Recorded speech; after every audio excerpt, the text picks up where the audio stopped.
My typical day starts definitely with a nice cup of coffee. Perfect cup of coffee for me would be the right color. It has to be a taupe color. I know it's such a strange thing to say, but that's what it is. And how do you get a nice taupe color is you mix in creamer, not milk, with your coffee, just the right amount, stir it, make sure it's taupe, and then a couple of packets of sugar, and you're ready to go.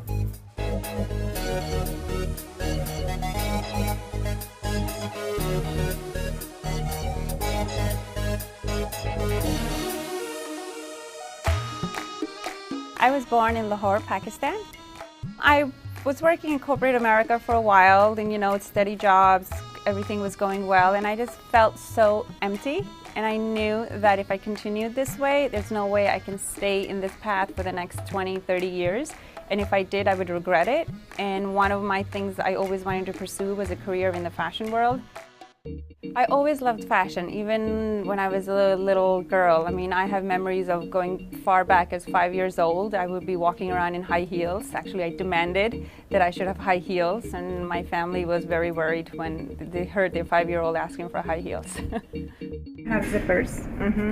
We're not going to have zippers on this. Okay. Do we have a version without zippers? Did we make it or no? What about the shorter version we did? Okay. Some of the stereotypes for South Asian women are that their culture expects them to live a traditional life, which usually surrounds around marriage and kids and a husband. Not that there's anything wrong with that, but I think even within those elements, things are changing, even for them. So I think women are becoming more independent. People don't necessarily expect a Pakistani girl to be starting her own business in fashion, a brand, and then running around all over the world trying to make that happen. So in that sense, I think I've broken plenty of rules, and just, to me, my passion is my work. And it's just something, I think you don't even think about it as breaking a rule, you're just living yourself in the most honest and truthful way. You're showing very vivid colors, guys. Let's get this color.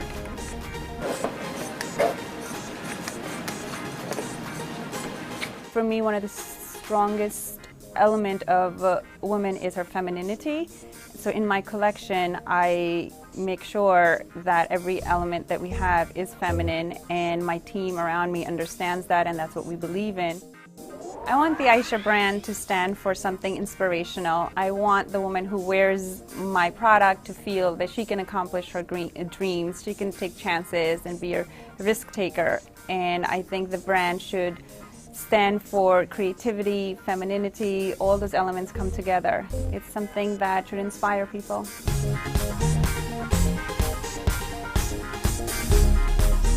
I love walking around New York City. I think just watching people pass by is inspiring. I always see how women put themselves together, and then the city itself is very inspiring because it's such a cosmopolitan city. You have a little bit of every culture here.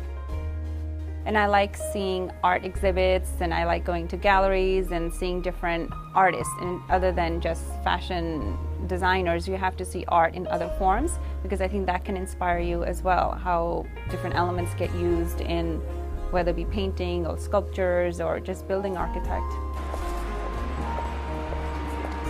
To me, American Dream is something can be as bright as you want it to be. So it's up to you what you want your American Dream to be, but you have to be prepared to do the hard work. American Dream is not something you dream and you hope it happens. A lot of people who don't live in the United States, they have that impression that you go to America and everything works out. That's not the case. You come here and then you start the hard work. But I think America offers you opportunities that do not exist in many different countries. So here, if you are willing to dream big, there's a pretty good chance you can make it.